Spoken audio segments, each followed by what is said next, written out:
Hi, and welcome to episode 98 of the Untethered podcast. Today we have Lori Caplan-Colon joining us. Lori is a New Jersey state licensed ASHA certified speech language pathologist with over 18 years of clinical experience. She obtained her BS in speech pathology audiology from Ithaca College, New York. She earned her master's in speech language pathology at the Massachusetts General Hospital Institute of Health Professionals. She's completed the year-long program at New York Medical College, achieving an advanced degree in pediatric dysphagia.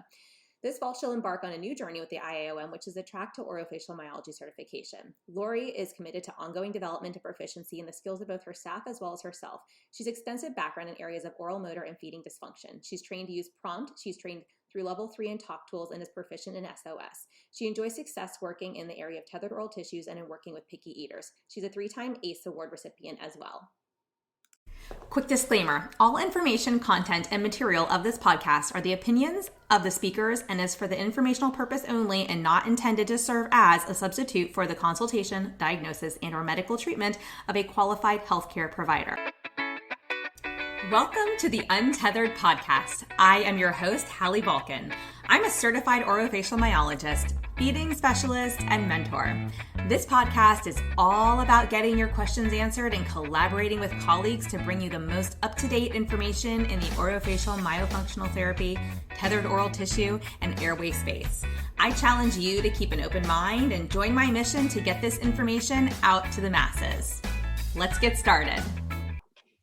Well, Lori, thank you so much for joining me today on the podcast.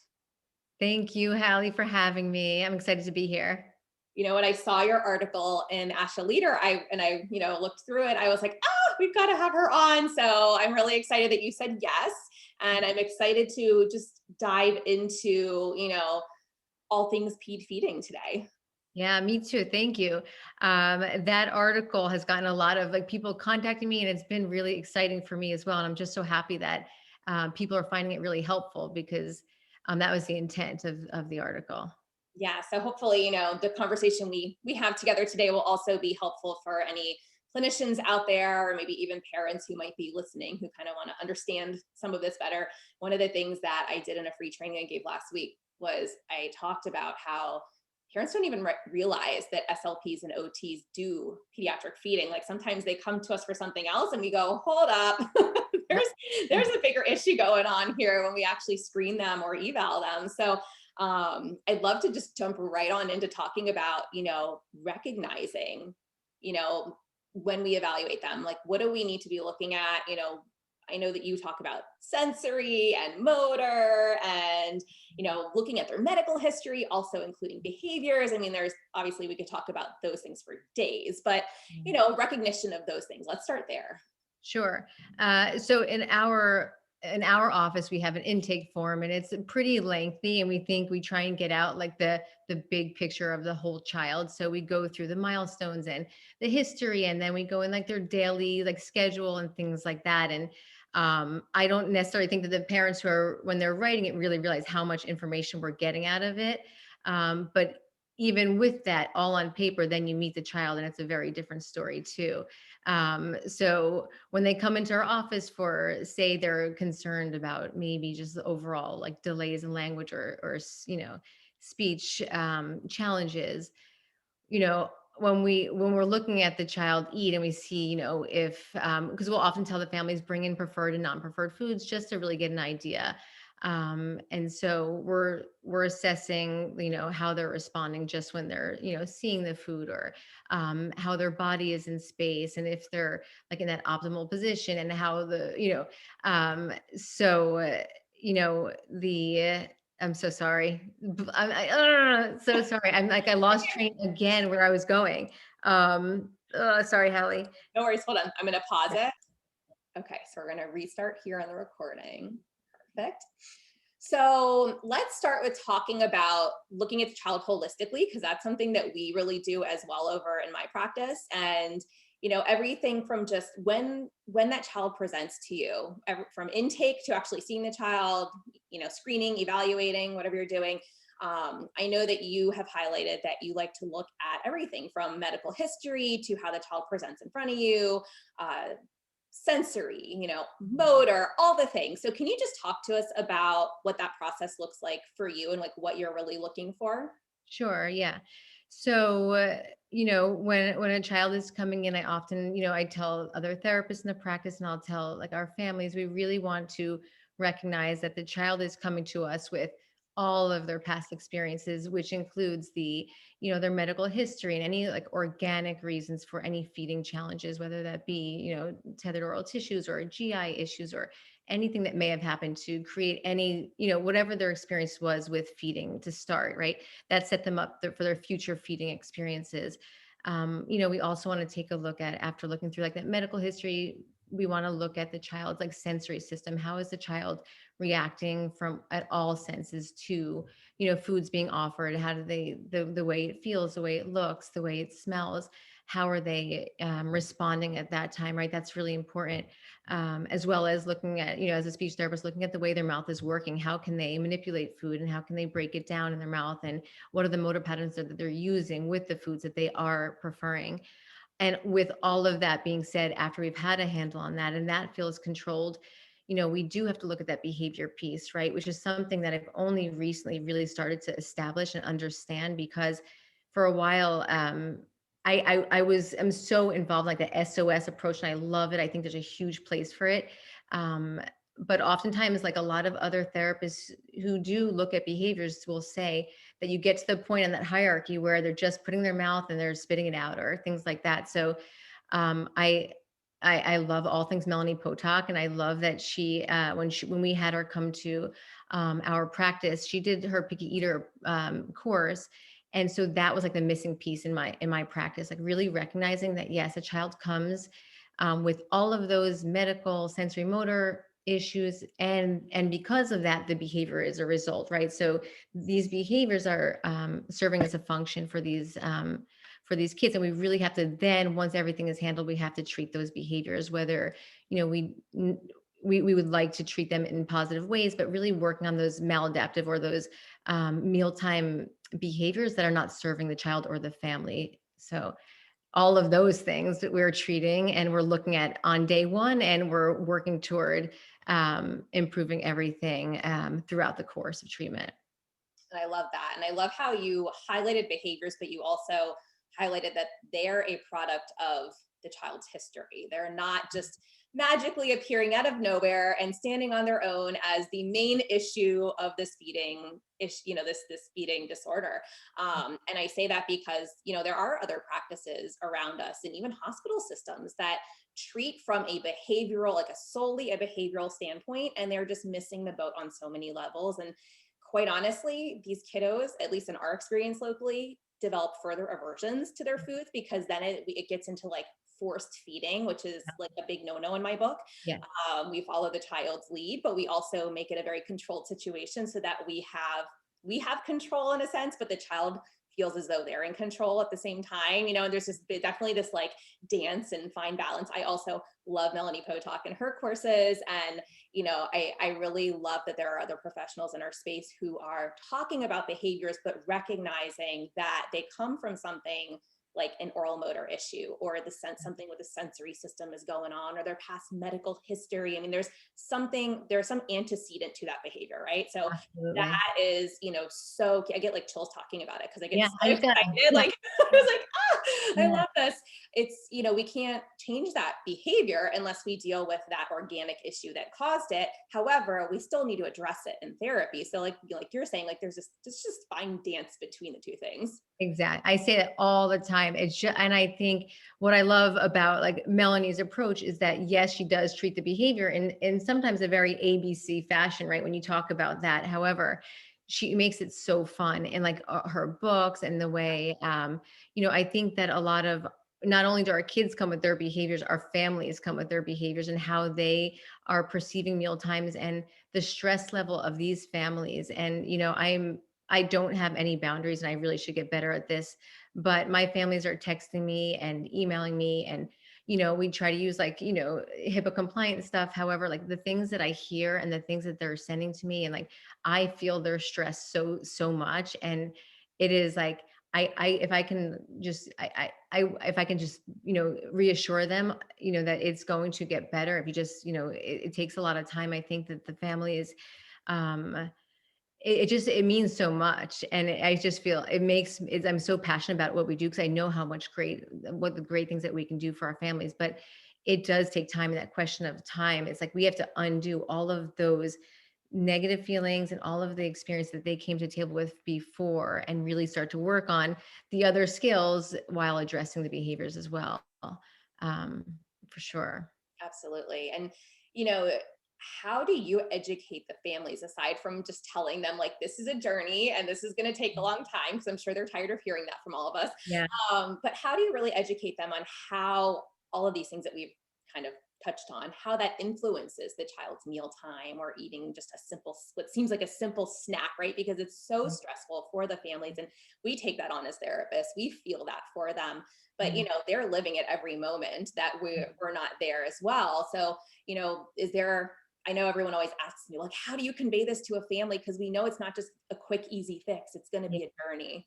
Yeah. So I think the big thing I try to always do is really highlight, okay, this is like these are really big successes here in this little 30-minute session.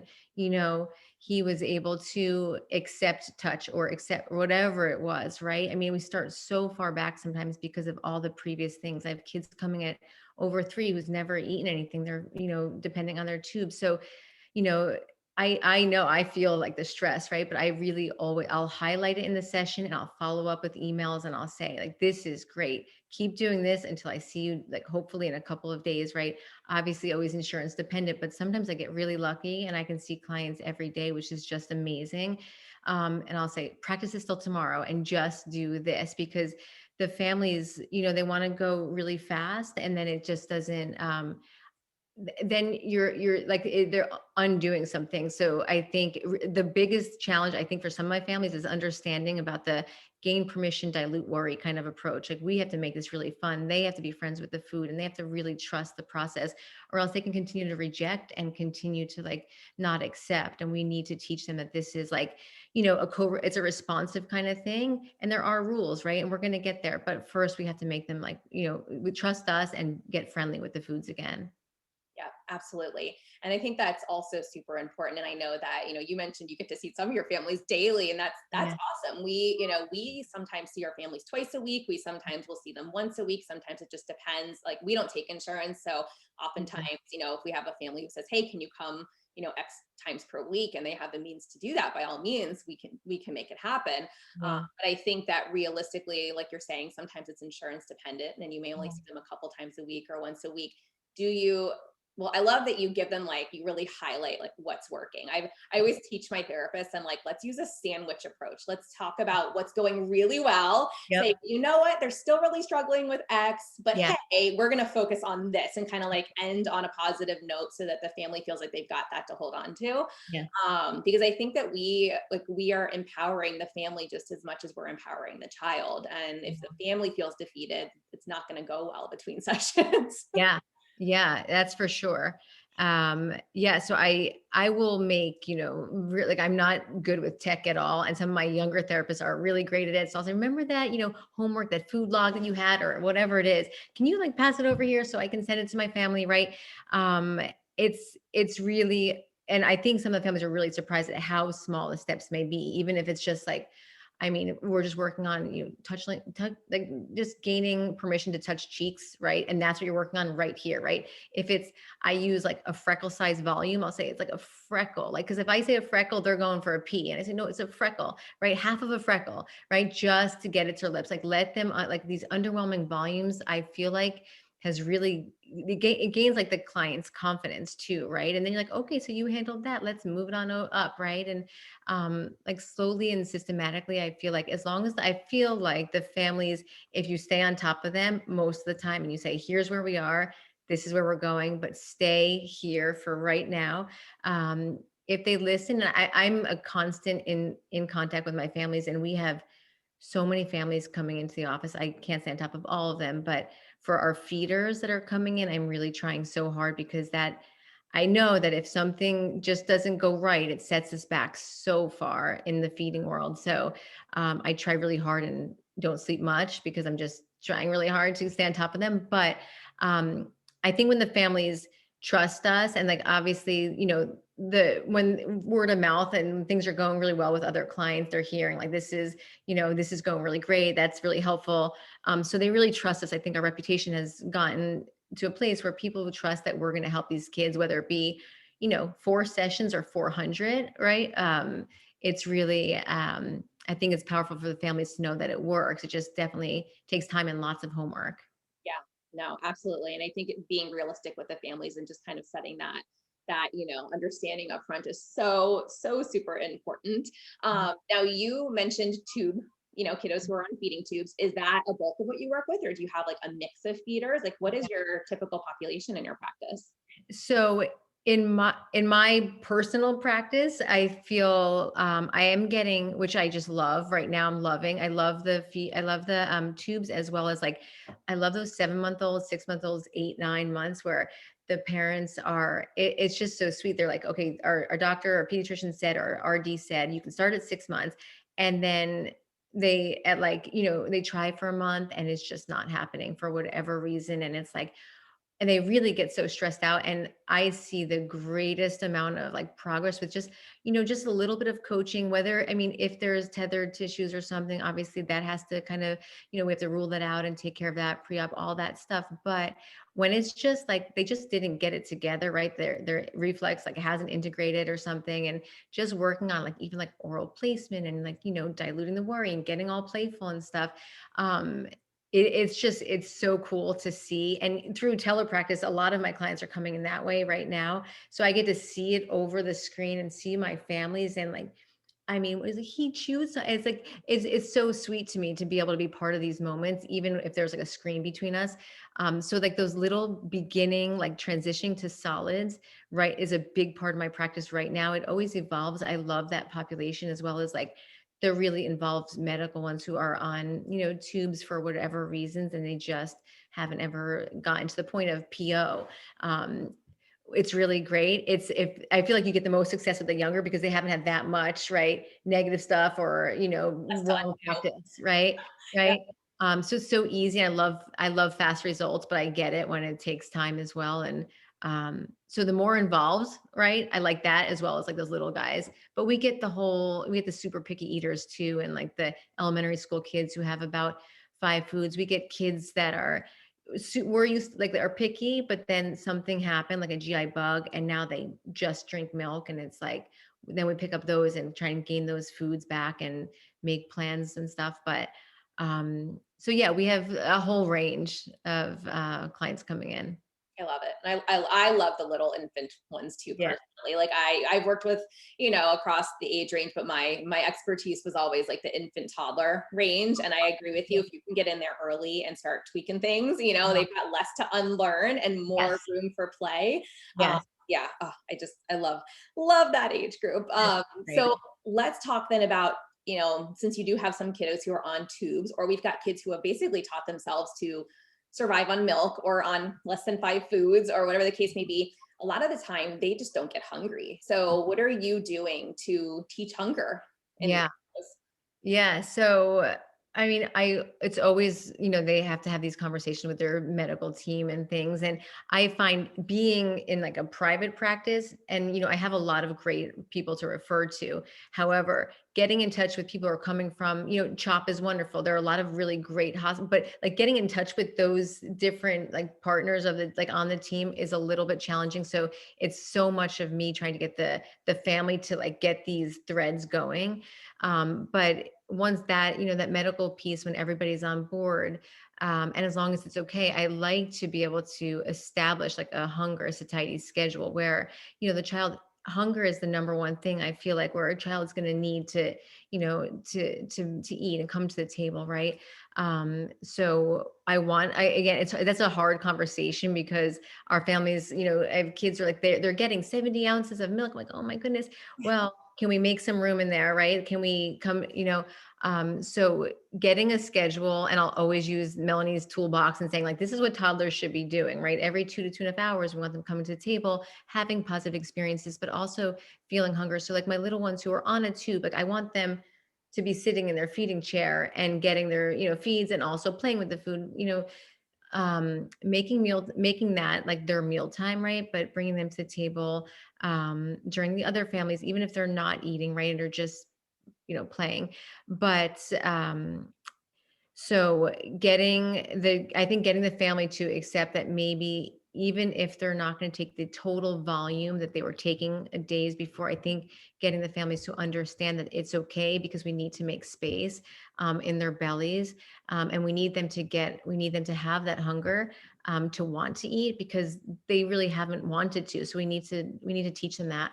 Um, but that's a tough conversation. I don't know how, like, it's definitely ongoing and always checking in and being so respectful because, as I have two, and when my daughter was just a few days old, they threatened to put a feeding tube in my daughter because she wasn't gaining the exact amount that she was gaining. I felt like, I remember it was just for a few, like it was a little bit, but like that lasted for a very long time, for years, when the pediatrician was like, I felt ashamed, like I wasn't doing my job. And I can't even imagine what that failure to thrive diagnosis feels like for families, but it just really truly does. I read it somewhere, like you're a failure to parent, and that is like, it's a horrible thing, right? um so it's like I have to be so gentle and so respectful, and come with an expertise and let them really trust me, so they understand that it's like, trust me, we're going to get there, right? But it's such a hard conversation. It's ongoing in my practice. Yeah. Well, and I can't imagine how these parents feel, even though my first one, who I've talked about at extreme length and who I used as our screening kiddo at 4 years of age in my Mhm. pre-training I did last week. And she was that kid who dropped from, she dropped more than the 10% or whatever that they're allowed to drop before you leave the hospital. Yeah. So immediately we go to the pediatrician the day after we get home from the hospital. And of course, like, lactation checks her. They say there's no ties or anything. I wasn't even really in the tie world at that time, 5 years Same. ago. So I was like, okay, whatever you say, if there's not an issue, there's not an issue. Right. But she never got over the first percentile her whole first year, but she was on her own growth curve. So the doctor wasn't concerned. However, in those first few days, this was a time where, like, everybody was getting online with their EMRs, and parents had access to medical records at a drop of a hat. Like, you could just log in, and they didn't say it to me, but I logged in and I saw her coded for failure to thrive. And I was like, what? Like, I was beside myself. I was, and that was, like you Yeah. said, it was just a couple days worth, a couple weeks. It wasn't she wasn't going on a feeding tube. There was no talk about that. Nobody even said failure to thrive to me. But when I read that on her medical chart, like, my heart literally fell out of my body. And I was like, I am failing her as a parent. Yeah, it's so ridiculous. It's so, so, so like, it's so anxiety producing. I know, like, same with my daughter, but I just like it lasted for years. And like I look back and I think like everything I teach my parents now, my daughter's 11, she'll be 12 in June. And I think like I messed up so many times with you. I'm so sorry. Like I really messed up. But it's, it all came from, it came from like this, I was parenting from fear, right? And had so much anxiety about her, like gaining weight. And I would get on the scale with like, why are you not? And like when my family, like I have kids now that probably weighed more than, like they're under one, they weigh more than my daughter did at 3. Yeah. And like, it breaks my heart that like now, like she, I worried so much, and now like I don't even want to say it too loud, but like she thinks the opposite now, like because there was such a hyper focus on food, like she had like this very young age thinking that she was overweight, which is so crazy, right?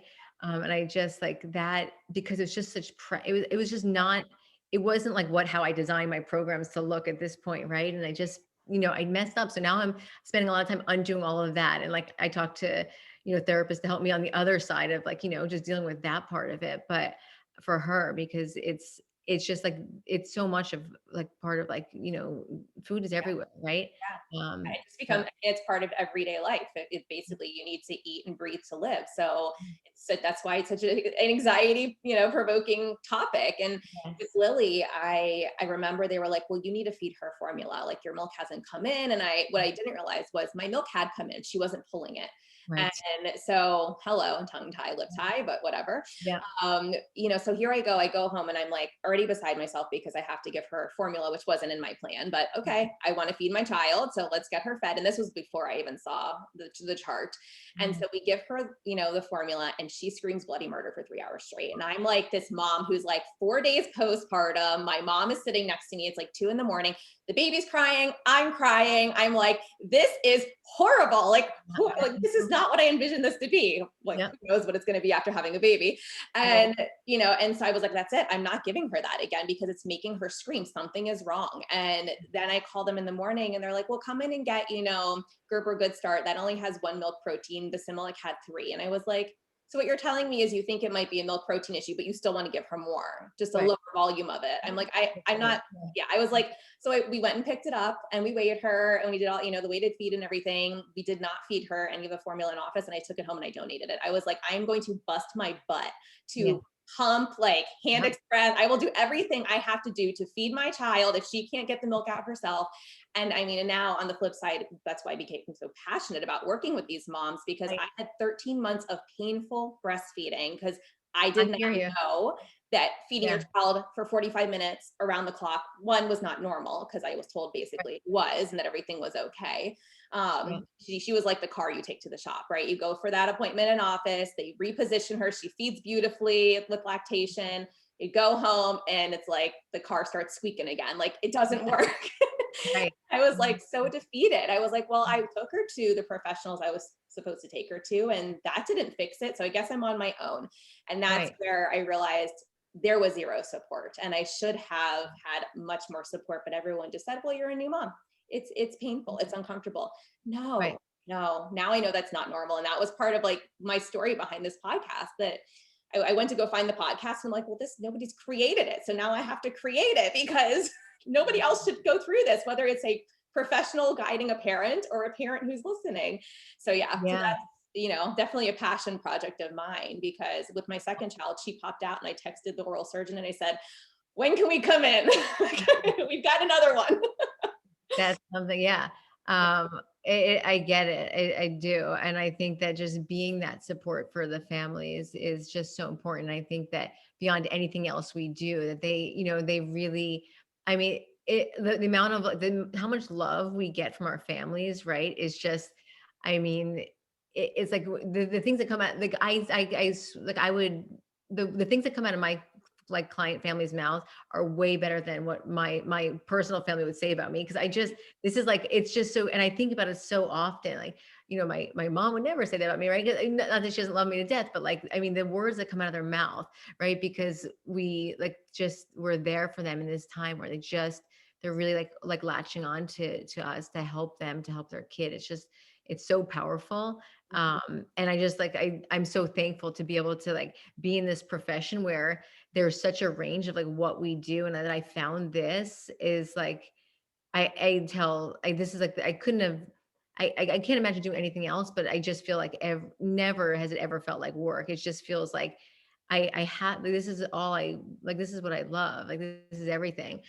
So, I just like, I think that's the coolest field. I tell anybody who's like confused, like in college or anything, what should I do? I'm like, go into speech, check out some courses. Like, you're going to love it. Come it's like when we were able to have people come and like shadow us, I would like my little sisters, they're twins and they shadowed me when I was, in New York, and they're from my dad's second or third, I don't know, second marriage.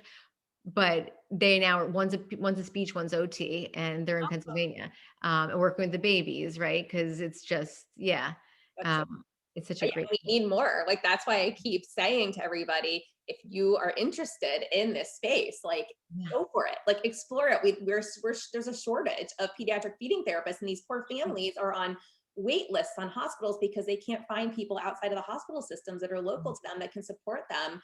And how cool is it that, even if you're a small practice or you're just someone who wants to do some feeding therapy or something on the side, you can still do that. You can even travel to your families if you want to. You don't have to have a brick and mortar if you want to get into this space and get educated and go work with those families. It's so needed. And I think that people are surprised to hear that, but I also think that so many SLPs and OTs are just fearful because it's Yeah. a little bit more of a medical, not a little bit, it is medical, right? So there's the medical side of speech pathology with pediatrics, and then there's the not so medical side that we could get so it's scary, and I get that. But if you're passionate about it and you want to get into this space, it is so rewarding, and you're giving these families and these children such a gift. So, and I mean, you can hear the passion come through you when you're talking about it, and it's an amazing space to be in. It is. It is. I knew nothing about it in grad school, right? I just didn't know. I didn't even know when I had my own daughter, but um yeah, I think that,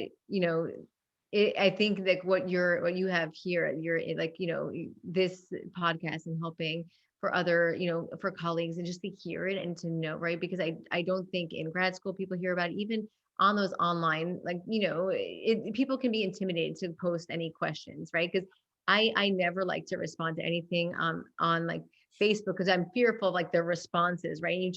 You don't know if you say something that's not exactly what someone else thinks, then it just becomes, a lot of people commenting. And so to just be able to like listen in to podcasts and to hear, I think it's like a really like a useful like tool for so many. Yeah. Well, and I think the important message there too is you don't know like the training or the background of everybody on a Facebook page, right? I mean, obviously, I teach a course, we have an alumni group, so we know at least some of what they've learned. Right. And so, the conversations that we might have there, that we might have in my course, like everybody's in the similar space and we're learning something together. So it's very different than just a general Facebook group. And those Facebook groups, like you said, they can just, I call them dangerous because one, you don't know what everyone's background is. Two, Yep. people are nasty sometimes. They're just downright nasty. And I think that for the therapist who is watching from afar, that is a real big turnoff. Like, why would I want to get into this space just to be torn apart by someone who's supposed to be my colleague and maybe helping me help my families and children? And I also get it's not a HIPAA compliant space to have really full blown conversations that might actually directly positively impact your patient that you might have the question about. So, I think as an industry, we need to do better and in supporting our therapists. And that's basically the mission behind a lot of the things that I've been creating because, I just started this elevation movement where my whole goal is to focus more on identity, like who you are being as a therapist, as a human, Yeah. like how are you being, what are you putting out there? And but then also skill set and mentorship, because I think that those three things, like we really can elevate each other. And maybe we do it in more private spaces and in spaces where we know each other's backgrounds and where we can have discussions, HIPAA compliant discussions about patients, or you can, get one-on-one support and mentorship. And, I know that we can do that in a clinic base, but I think that there's a lot of people who are lacking those opportunities local to them. And that's where this larger conversation has come about. So yeah, I mean, it's nice to be able to connect on social media. But again, like, kind of like we're talking about here, you have to be so careful and you can't always just take the advice you're given at face value because that might not be appropriate for the patient that you're asking this very simple question about. Like there could be a lot of complexities that are unknown here.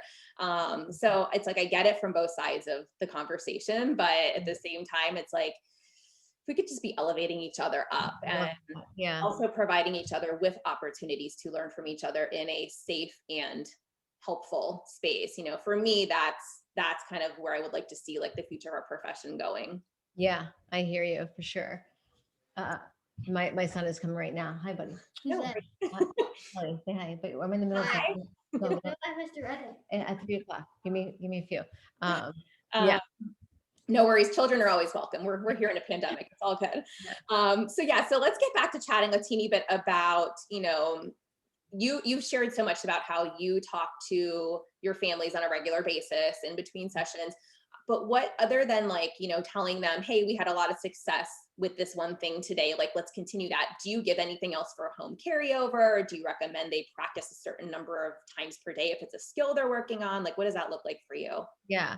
So when it comes to number of like times a day, I always want to recognize like because I've had families say like I don't have the time, and so I'll always say to the families, I'm gonna recommend like 3 times a day doing this, but like it's a conversation. I want you to tell me like, if you're capable of doing this, and if you try to do it, if you say, "Yep, I can do it," but then you can't, I also want you to come back and tell me like where like the breakdown happened, like where you struggling with the number of times, or struggling with like how to implement it. But um yes, I love to get my families doing it. And like I try and pair it with, like, say we're working on just like gaining permission for touch, I'll pair it with like bath time if they're doing, like if they have to do bathing, or if it's like they're doing diaper changes, right?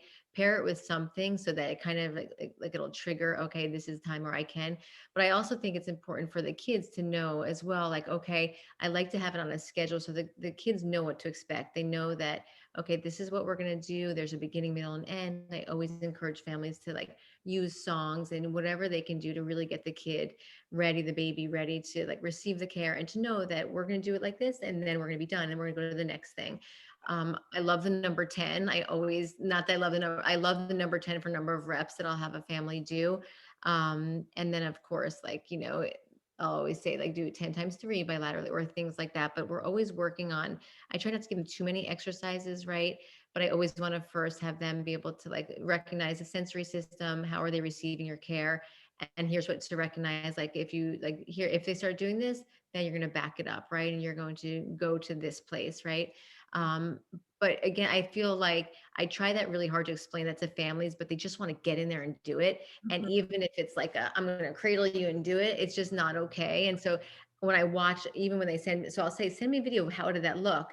And it's so simple. Like I see it so clearly, but they don't see it, right? So I say, well, you see when he was like turning his head away, or if he like saw you coming and he was like this, that's saying, hey, I'm not ready for this, right? So I try to get them to take videos and send them so I can see like if there are breakdowns. I try and get them to practice 2 to 3 times a day, recognizing that they all have their schedules and likely other kids and jobs and things. Um, but I and that for the exercise and things. And then if they're eating, if the family's eating, I encourage them to bring the kid too, right? So everybody's got to eat at some time. So like, bring them in. If you have to make your sandwich, have them go to the toddler tower and have them be part of that as much as possible. If you have to order food, I try to figure out like where is the family, and really try and get the kids involved as possible in all things feeding, so that it's something that they're really familiar with when it comes time to like taking their first bites. I love that. I love how you're addressing like the multisensory component. You're addressing like having them involved just anytime food is around, and, Yeah. without the expectation, right? There's no expectation the child has to touch the food or eat the food, Right. or, but they're going to naturally just smell it by being in the room. And like, how cool is that just to have those extra non-homework based sensory, Yeah. exposures? Because that just really, it just helps from a multisensory standpoint, just continue to, make a positive, um, develop that positive relationship, I should say, with the food. Yeah. So I really love that. And, getting them involved in like all things food related. Do you have your families, like, do they come to you with like, hey, because this is what we do, but when they fill out their food log, we always ask them like, well, what foods would you like to see your child eating? Like, are you trying to like food chain towards those at some point, or like, how do you go about that? Yeah, so for sure, we want to recognize like where the family is like culturally, like what their common foods are, right? Um, we and then of course paying attention to like the sensory system, but and the motor patterns. But like, so I can't even remember where my one family's from, but they're really into like super spicy foods. And this baby's like been nursed since, I mean, he's like 12, 13 months now.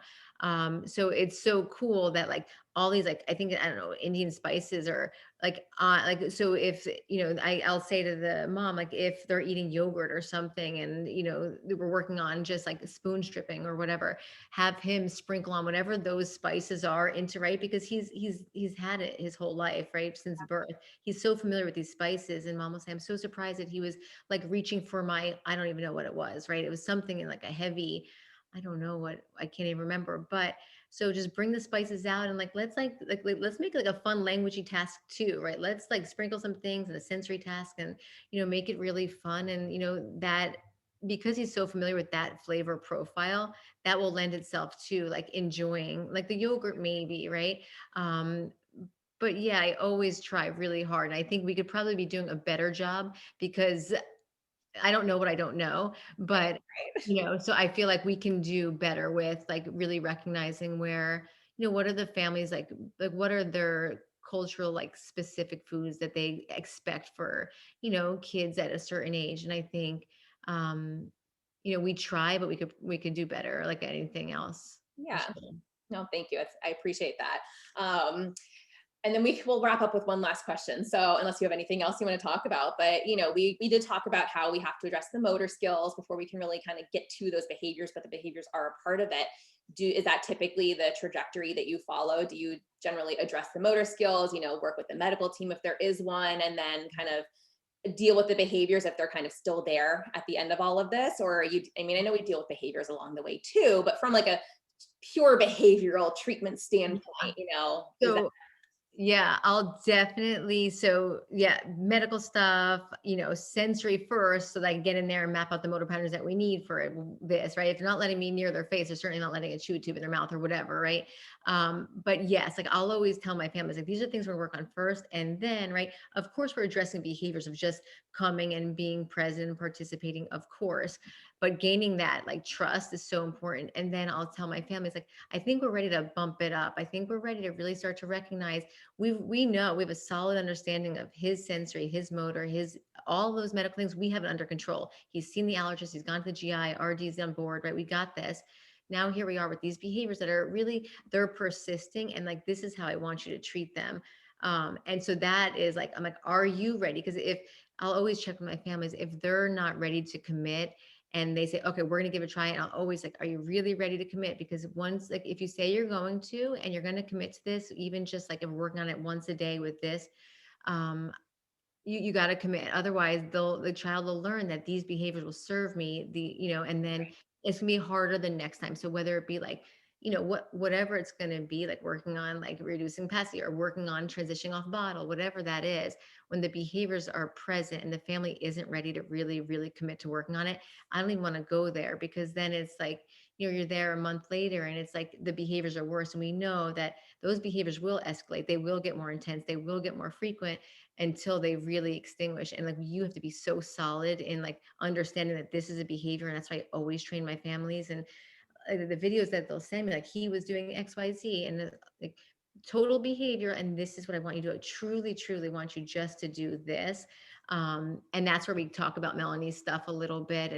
And we are actually now, we just hired a BCBA to have come on board just to help out with that because that behavioral stuff, not that I want to be a behavioral program, but I want to be a hybrid approach. And part of that child's feeding is there's definitely those behaviors. So when the family is ready, I would say when you're ready, the kids will be ready. You have to really commit and remain calm and consistent, right? yeah, it's not easy, and it is definitely a big commitment. I love how you pointed out that if you say you're ready to commit, but then you don't commit, the behaviors just escalate. They become so much more harder to extinguish. It definitely having them on board that's a really great conversation to have with the families. And I lied, I said one last question, but I really have one last question now because you mentioned that you'll use like a chewy tube or something, and I love that you use tools. For me in my practice, I have found that especially when you get these sensory aversion kiddos who either they've had a bad experience or just whatever the case might be, we Yeah. don't go at them with food right away. We develop the skill first, and that could be quick or it could take weeks, doesn't matter. I mean, and every child's different, but I love that you mentioned that you'll use tools in your practice, because for us, we even use those tools once they're comfortable to then bridge the food, right? Bridge, like start using the tool with the food and then bridge to removing the tool and just using the food. And I know there's just been this whole like debate in our field Yeah. about tools, no tools. And do you have any, thoughts on Yeah. that based on your experience?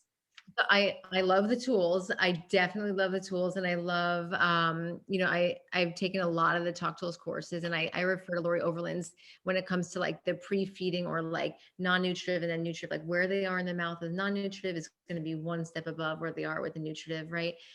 So I will I I just got a huge box from Talk Tools. I just love like I love the way that tools can, and for me as a therapist, I don't feel threatening. If I'm like, okay, we've played with it, you know what it's like. It's not scary, right? This is safe. It's not going to break off or, disintegrate in your mouth at all. Like this is like, this, right? And we can, as a therapist, get like once I've realized, okay, like they can, right? And I want to present it in a way, even if I'm just like tapping the lips again, I'm ready. Like I can recognize that behavior if they're like really getting upset, right? It's easier to offer like the non-nutritive, right? From like, even from like the perspective of the delivery, right? But I do use tools all the time, and I find them to be so helpful in doing all of the exercises, and also then to facilitate into like getting into like the nutritive, right? My kid this morning, mom was like, even all my kids are almost like they're putting like their raisins in, or they're putting like their things inside the tube, and then like even delivering it, or if they're familiar with the whatever it is that we're using, whether it be the Nook or like even a toothbrush, whatever it is, if they're okay with bringing that to their mouth, I'm super excited, because that'll get us toward like the next things that are going to go into their mouth.